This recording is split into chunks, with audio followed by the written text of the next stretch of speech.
સંખેડામાં આવેલ અર્જુનનાથ મહાદેવ મંદિરની સંરક્ષણ દિવાલનું ખાતમુહૂર્ત ધારાસભ્ય અભયસિંહભાઈ તડવીના હસ્તે કરવામાં આવ્યું. આજથી 1 વર્ષ પહેલા અર્જુનનાથ મહાદેવ મંદિરનો પાછળનો ભાગ નદીમાં પૂર આવવાના કારણે પાણીમાં ગરકાવ થયો હતો, જેના લીધે અર્જુનનાથ મંદિર ટ્રસ્ટ દ્વારા અને ગામ લોકો દ્વારા રેલી કાઢી મામલતદાર અને કલેક્ટરશ્રીને આવેદનપત્ર આપવામાં આવ્યું હતું, જે શિવ ભક્તોની ભક્તિ રંગ લાવી હતી અને અર્જુનનાથ મહાદેવ મંદિરની સંરક્ષણ દિવાલ મંજૂર થઈ ગઈ હતી, જેનું ખાતમુહૂર્ત સંખેડાના ધારાસભ્ય અભયસિંહભાઈ તડવી દ્વારા કરવામાં આવ્યું હતું, જેથી સંખેડા તાલુકા અને મેવાસ વિસ્તારના શિવ ભક્તોમાં ખુશીની લાગણી છવાઈ ગઈ હતી. ગંગે જય યમુને ચૈવ ગોદાવરી સરસ્વતી નર્મદે સિંધુ કાવેરી દિવાકરમ પરમે દેવેભ્યો નમો નમઃ નમસ્કારં સમર્પયામિ દેવેભ્યો નમો નમઃ નમસ્કારોમિ. વર્ષો જૂનું અમારું અર્જુનનાથ મહાદેવનું મંદિર આવેલું છે.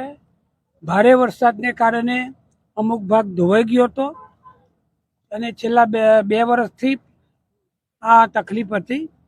અને આ અંગે અમારા સંજયભાઈ, અમારા નીતિનભાઈ, અમારા બધા આગેવાનોએ રજૂઆત કરી ગામના કે સાહેબ આને વહેલું બનાવો. અને આમના અર્જુનનાથ મહાદેવનું જે ટ્રસ્ટ છે એમને પણ મને બધાએ વાત કરી હતી. તો આજે આપણે સરકારને રજૂઆત કરતા અમારા માન્ય મુખ્યમંત્રી, માન્ય મંત્રીશ્રી અમારા કુંવરજી બાવળિયા સાહેબ, સિંચાઈ વિભાગને આ કરતા અમારા સિંચાઈ વિભાગના સચિવ વ્યાસ સાહેબ અને અમારા MN પટેલ સાહેબે આ કામમાં ખૂબ મદદ કરી છે.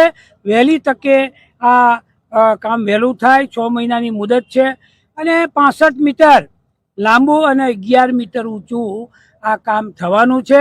6 મહિનામાં પૂર્ણ કરવાનું કોન્ટ્રાક્ટર અને અધિકારીઓએ મને ખાતરી આપી છે.